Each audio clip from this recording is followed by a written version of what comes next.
Hey, my YouTube fam, I'm back again. I just did a video earlier and I went to check my P.O. box, and guess what? Guess what? Guess what? IRS letter in the mail. So I had to do another video because I filed for our tax exempt status on July 15th. I was just saying in the previous video that others were stating in Facebook groups that their 501c3 application has been pending for 30 to 90 days. And sometimes even longer. I've seen comments from organizations that they are still waiting. I'm a nonprofit newbie. I have been sharing my journey on YouTube with you guys to let you know how I've been doing, the hiccups in the road that I've come across, and been sharing resources that I felt that has helped me along the way. And I'm going to share how I feel that the IRS website, this little section on here to expedite. A lot of people do not know about, and their application are still pending. So let's get to it. Let me share to you what I've have been doing. So this is the website, the IRS website, and you can click on, and I hope this is showing okay. You click where's my application page, and you go down, of course, the dates, but we are concerned with how to expedite right here. Expediting exemption applications. A lot of people don't see this little section here. If you have a pending grant or a newly created organization where your organization is doing disaster relief, IRS error cause undue delays in issuing a determination letter, this is where you need to be at, because you may qualify for an expedited request. And it even tells you how you qualify. Some examples. You have a pending grant, disaster relief. Organization submitted a grant application, and your application cannot be processed because you don't have your 501c3 letter. Use this as a tool to go ahead to try to get your application process. I will tell you this, when I submitted the request right here, where to send, in my letter I put I'm a new nonprofit organization. I have applied for several grants because we need grants that will cover our operational costs. So we have been applying for grants, but we cannot go further because we did not have our 501c3 letter. So this information right here helped us. And if there's a fax number, there's a mailing address right here.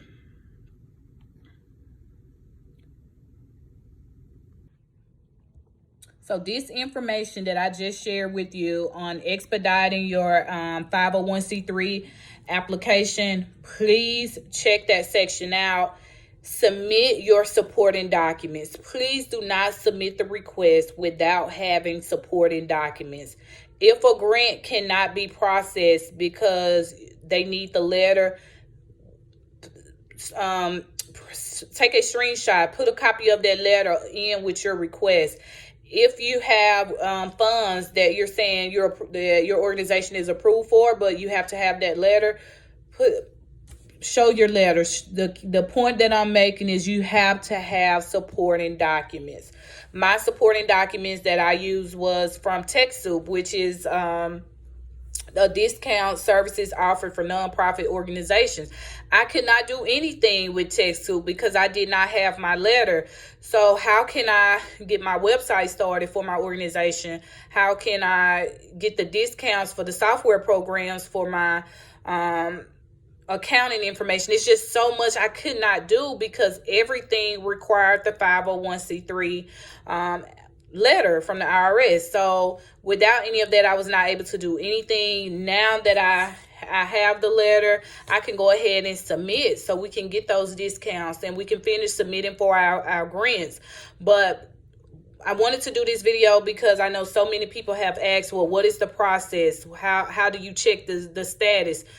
I called so many times to the IRS and could not get in. The line was busy and it'll hang up, at this time due to the call volumes. The call is not going to go through. You can call back later today or on the next business day. I called every hour until I got in. So 8, 9, 10, 11, 12. I finally got in around 12 noon Central Standard Time, and I was able to speak with a representative that stated that my application was submitted on July 15th, and I was approved on August 12th. I was like, so I was approved in less than 30 days for 501c3 status, and I'm tears of joy. Super excited. In less than 30 days, we were able to go ahead and have that. 2 weeks ago, I submitted an expedited, prior to me calling the IRS, I submitted that expedited request. I submitted all of my information in my supporting documents stating that I could not apply for the grant list that I had. Could not complete the application without having that letter because it was needed for review. I also submitted my TechSoup information because once you apply, they will send you an email back stating your organization 501c3 status cannot be verified, and they're going to ask for a copy of the letter. So I was able to send that over as supporting document as well. Now, I will tell you, because the 1023 EZ application, I was told, is the easiest and they cannot be expedited, just try. It won't hurt to try, because I have the 1020 EZ. I submitted the expedited request on August 7th, and I was told on August 12th that we were approved, and the letter was mailed out, and I received it in the mail today. Today is the 26th. Yeah, so I just had to jump back on, because in the previous video I was saying I was waiting because we applied, and I was waiting on to hear back from the IRS on our tax exempt status. And today we got an update. We have our letter. So it's really time to work. It's work time now. So we're on the hunt for grants now, and we can submit everything. We have all of the information that we need, but I just had to do a quick video to let you know, if you submitted your 501c3 application and it's been over 90 days and you have not heard anything, 60 days, and please call. Even if you have to try first thing in the morning at 8 a.m. Central Standard Time, I think is when they open, or around that time is when I was able to at least get in the queue to try to speak to someone. Now, the whole time was 45 minutes to an hour, but if you can just get someone on the phone that can provide a status for you, do that. Try every hour. If it do not work, call it. If you can't get in through the phone line calling in the morning, try like every other hour around lunchtime to see if you can get in. But definitely get in to speak with someone to check the status. Definitely try expediting. If you are at a standstill and you cannot do anything and you have supporting documents, try submitting an expedited request with supporting documents. I believe it helped me, because I've never heard of anyone during this period with COVID being approved less than 30 days. And the only thing that I did different possibly from someone else is that I submitted those supporting documents asking for an expedited request, and I faxed the request to the 855-204-6184, which is the information listed on the website. So I hope this information helped. If you know someone else that's, waiting on their status as well for their organization, please spread the word. Any other tips or tricks that you want to let me know, please comment below, because I'm a nonprofit newbie, and I really would love your feedback. Subscribe to my channel if this is something that you're interested in and you want to follow my journey, follow along with me on my nonprofit journey. And until next time, you guys have a great day.